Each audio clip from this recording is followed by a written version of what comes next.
my background is in healthcare, so kind of long-term health conditions and things like that. I've had more and more clients talking about things like burnout and overload trauma. And that's then during the pandemic that then got me thinking about traits of autism. I can definitely tell, I mean, even just talking to you today, just putting this into words, I can tell when I've remembered bits that you had been talking about and maybe used the words that you and Ewan had been using. And I can see how it's easier to get things across when there is this kind of shared language for things. Yeah, I agree, actually. The more that we all gather together, the more that we all congregate and talk about it, the more we're able to create, actually, the shared language, the shared concepts. I can see how that can all just get more streamlined the more training that I do around this. You know, we cover all the bases already. It's like we know the stuff. But this is done in differently, isn't it? It's different.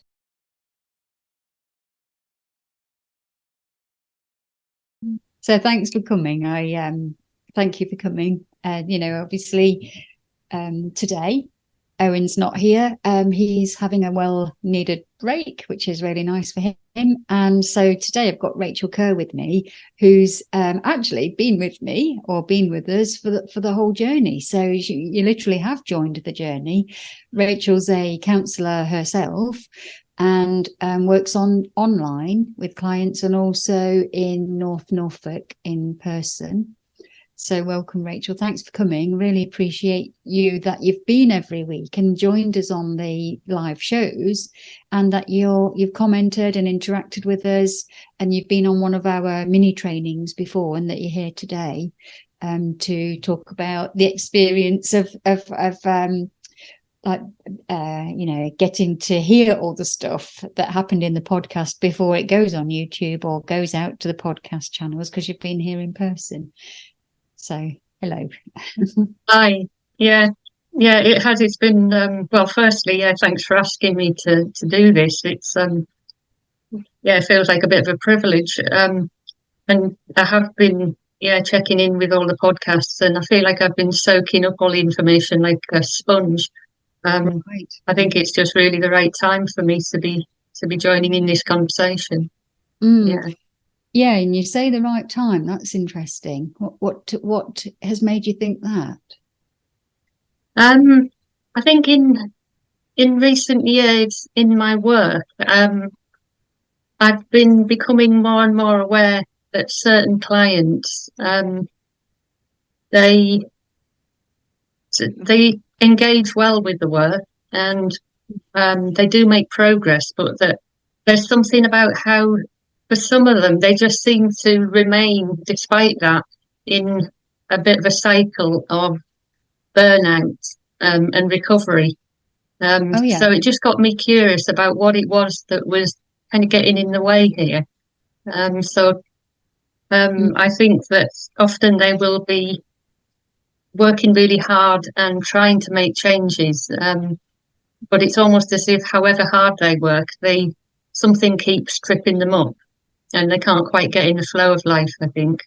So I've had a real curiosity about that. And I think the pandemic has helped me to begin to focus more in on that, because there was a lot of talk around the pandemic from my clients about how actually the lockdowns and the isolation felt a bit of a relief for them. So that really flagged up just the conversations about overload and sensory overload in particular, I think, and social overload. So I feel like I've been kind of getting funneled into this area, I think. Interesting. Yeah. So earlier this year, I came across Vanguard training. I started to look and see if there was some training, and then got really inspired by what I was hearing. Yeah, and we were saying, weren't we, before, you and I, that there's sort of an intuitive way of responding, obviously, to clients, because autistic or neurodivergent or not, people are still human beings, and we are therapists.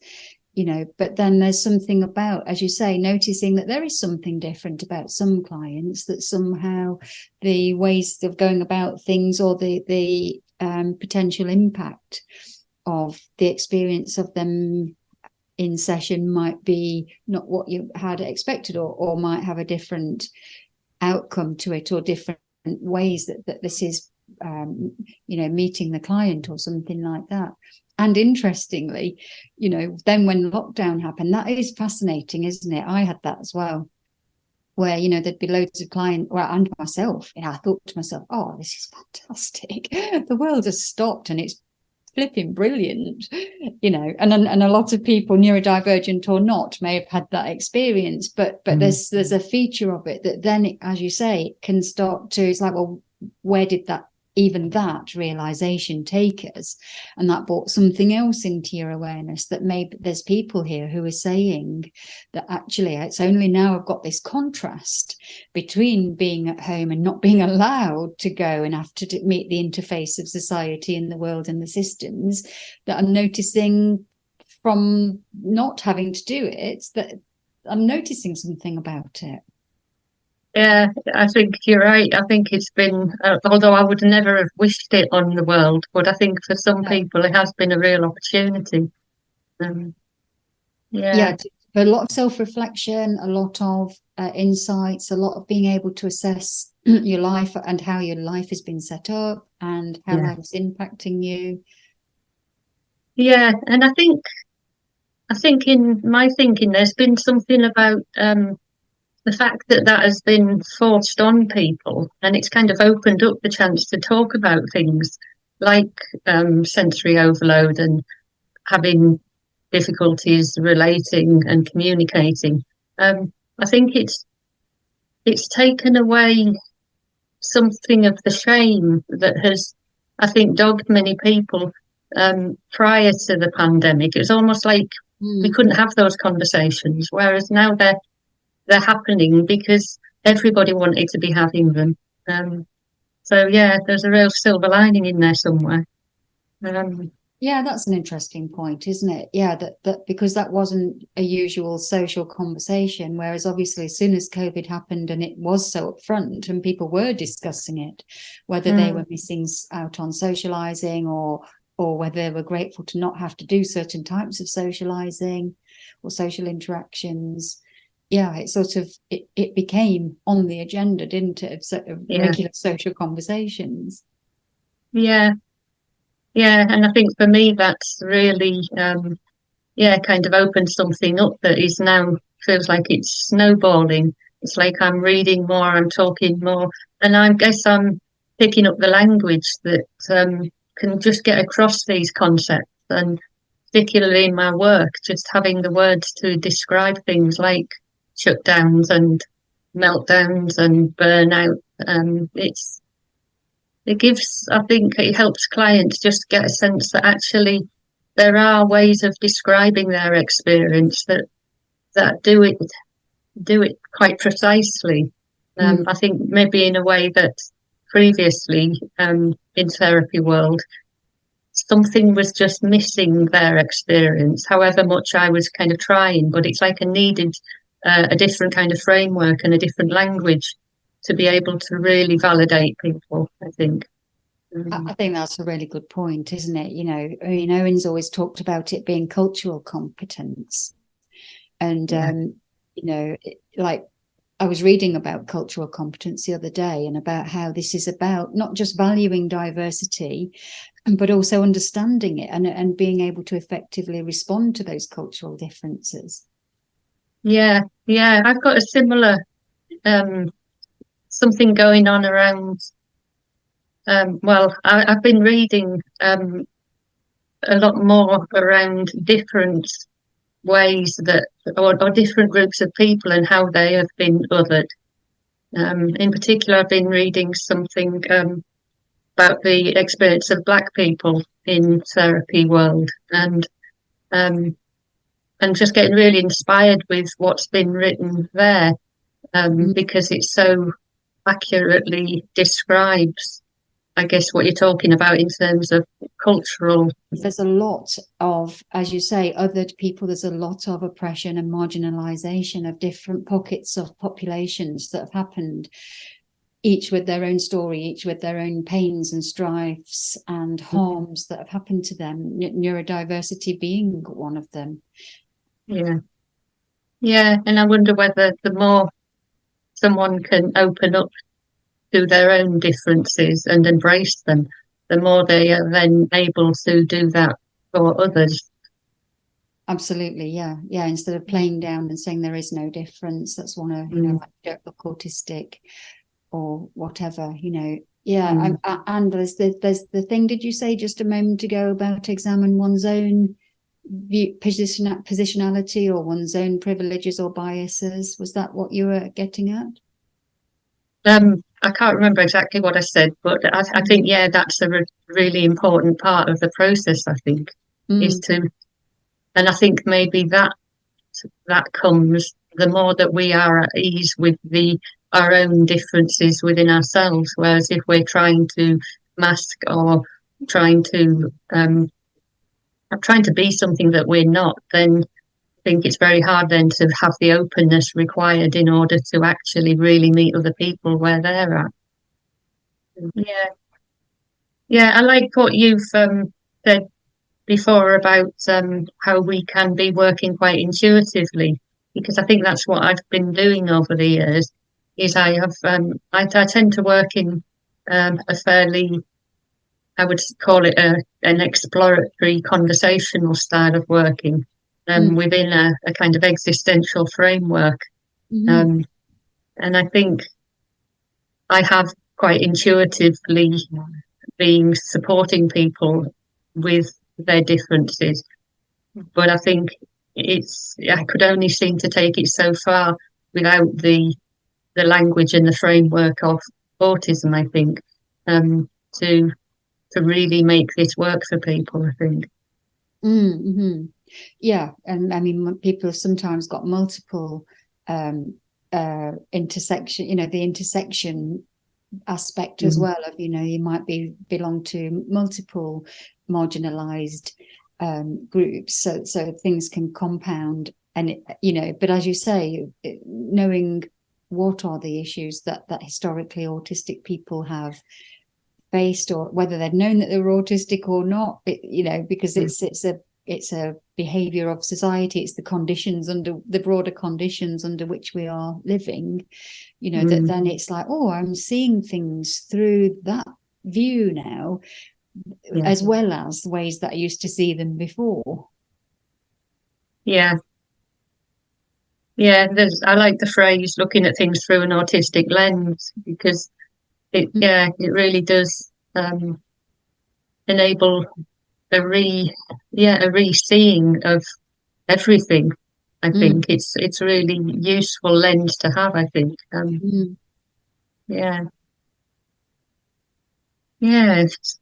And we've covered various topics, haven't we, in the podcast so far? We started off, I mean, it's been a bit of a meandering conversation, really, just with Eoin and I chatting away. And then it seems like when we get to near the end of the conversation, Eoin usually pipes up and says, oh, we'll perhaps carry that on, shall we, in the next one, and have that as our next talk.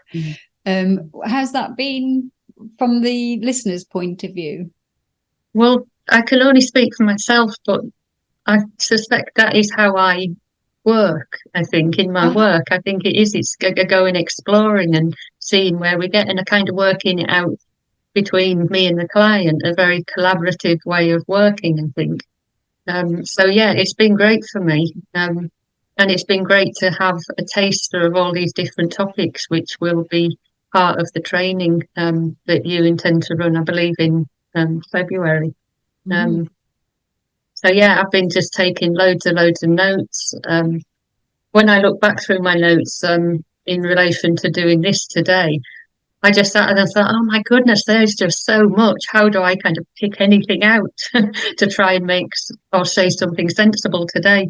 But I think that's a compliment, because I think you have covered so much. It is, just week by week. Yeah, I know. And when you're chatting away, like we are today, I mean, even the chat that we're having today, we don't know in what ways that might inform someone else, because we know it and we're just chatting away about it. So it's great to get that feedback, actually. It's really great to get that feedback. I mean, we talked about workplace situations, didn't we, about how the burden is on the autistic person at the moment very often.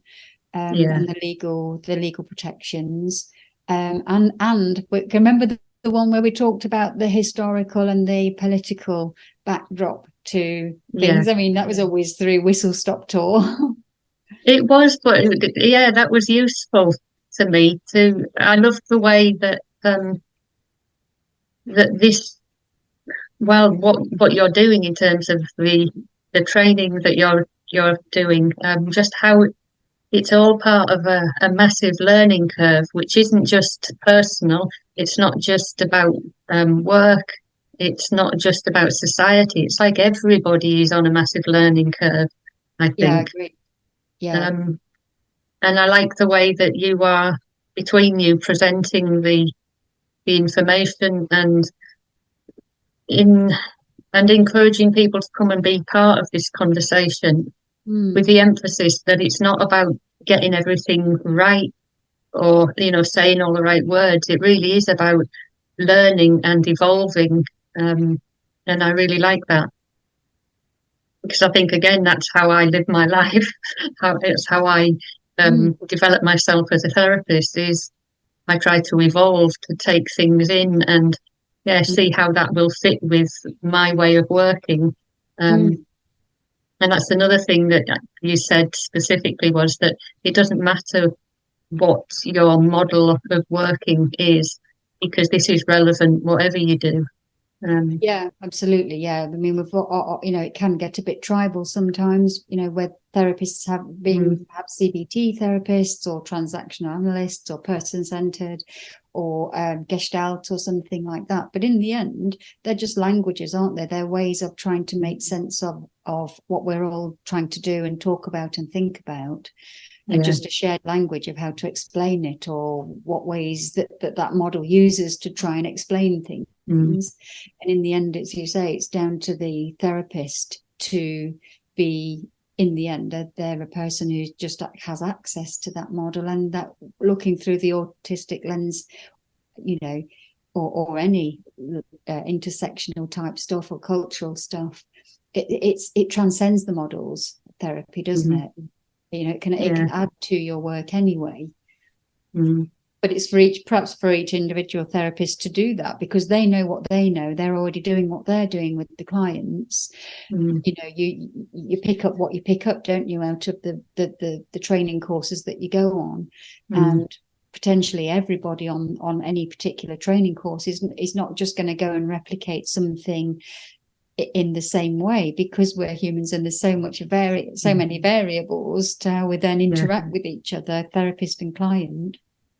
And so each person will probably pick up different things from our training as well, to introduce it to what they've already been thinking about in their work, like you did when you said, actually, I've noticed that some clients seem to struggle to get in the flow of life more, or something like that.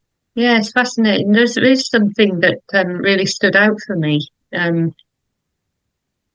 It's from the podcasts, and it was to do with there was a statement about anxiety being the baseline state for most autistic people most of the time.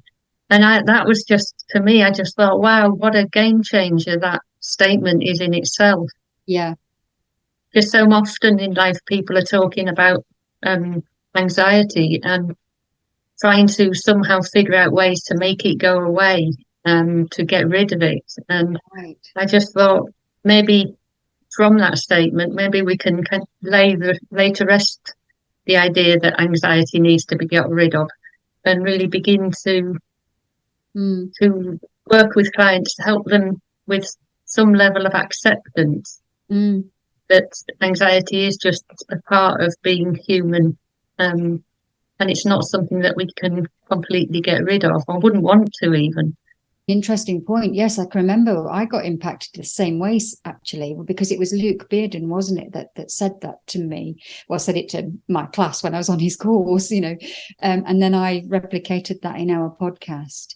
And it did the same to me, actually. I just thought, wow, is that he's saying that, so, and actually thinking about it, that's the same. That is a baseline reality from our clients.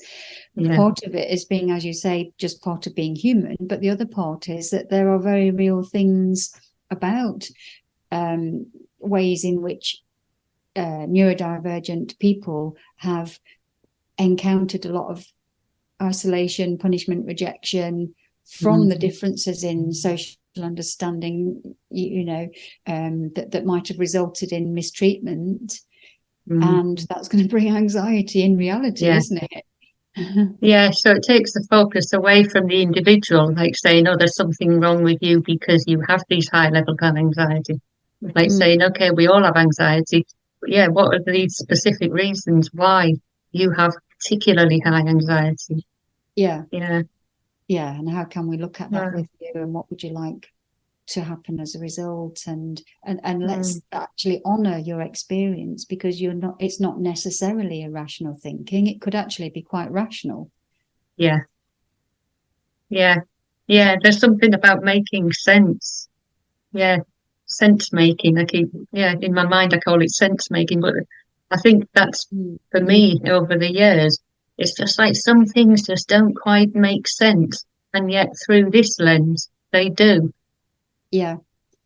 And you know what it makes me think of when I hear you say that? Sense making is like the opposite of gaslighting, which is crazy making. And autistic people really en masse have been gaslighted until recently, because really society didn't particularly know what it was in real people, in real lives, and so on. And so it's always been, it's not like that, it's like this. When it's not been like this for us, it's been like that. This is it's so good having this conversation. And as you say, that's a very person-centered approach, isn't it, for meaning making? Actually, having a relationship with a therapist and even having that happen is in of itself a reparative process, if nothing else on top, which you would be wanting to do as well. I've got another thing that really stood out for me, and that was the idea that autistic clients might be masking within the therapy sessions. And I just hadn't thought of that before, and that really stood out. And it makes absolute sense, because therapy can so often play out as a live version of how people relate in the outside world. And also it then struck me that there may be undiagnosed or people or therapists who haven't yet identified or would never identify as being autistic. But there's something about, the client may be masking in the therapy room, and the therapist may be masking in the therapy room. Absolutely. So it's like one of those things in the circus, isn't it, where you get mirror facing. It's like how back does it go? And how distorted can things get from the real reality of things. But how much more helpful to have the possibility of these things in awareness when we're doing this kind of work. It's this is why I'm one of the things I wrote as a kind of concluding thoughts was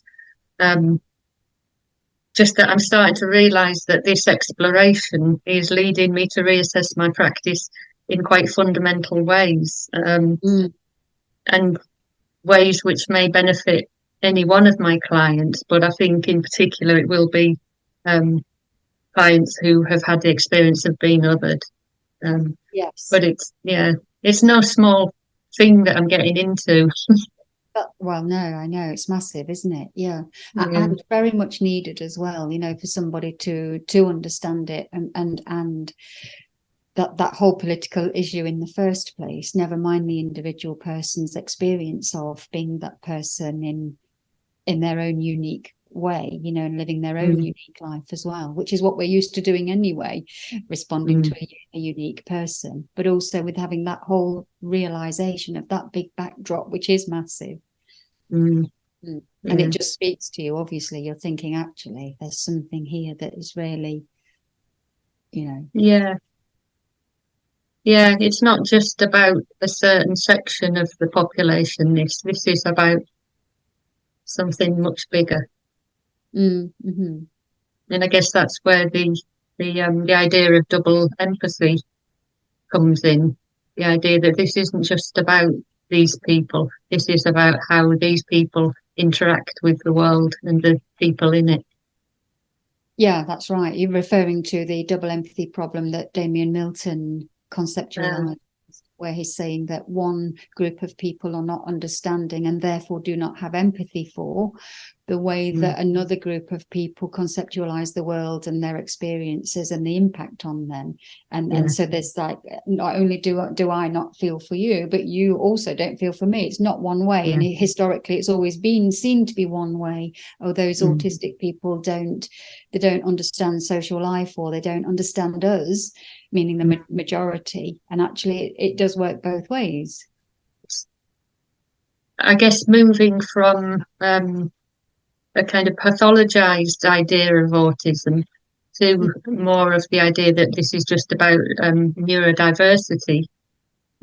It's not about something being wrong. It's just how it enables it to become a joint problem between people who are neurodivergent and the people who are neurotypical.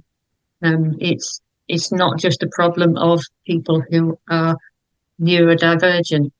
It's a joint problem, and therefore it would call for collaboration and joint understanding and joint involvement, you know, thinking about each side.